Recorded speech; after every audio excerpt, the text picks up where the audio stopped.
Niaje? Bwana, hii mafuriko ya Nairobi hii bwana imenipea imenifunza vitu mingi bwana. Bwana, mafuriko ya Nairobi bwana imenifunza vitu mingi bwana. Nimerealize bwana, men from Nairobi bwana wako very romantic bwana. Si kama wetu huko wa Bungoma bwana.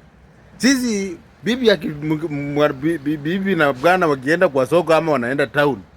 Bibi anatangu bwana, bwana atangulie mbele, bibi afuate nyuma. Sasa ni mbele tu, nyuma na hapa na hapa.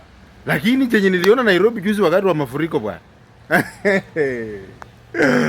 Jamaa bwana, mafuriko bwana iko sasa, jamaa wanabebana tu, unaona tu amechukua demu yake ameweka kwa mgongo bwana, ana cross tu nayo hiyo maji bwana, na cross tu nayo bwana.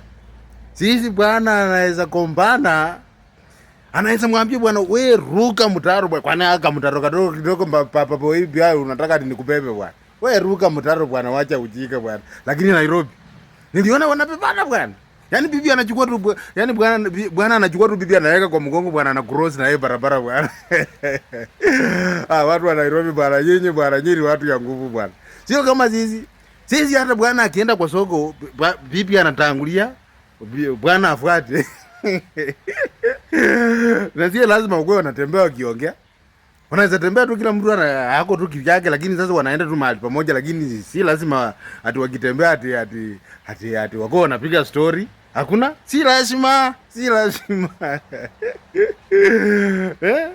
Huku kwetu si lazima. Hiyo vitu yenye mnafanya Nairobi bwana iko tofauti kidogo na huku kwetu bwana. Huku kwetu mambo iko tofauti kabisa. Haifanani. Huko mambo iko tofauti kabisa. Mmenifunza kitu bwana. Nimesoma lessons bwana. Thank you very important.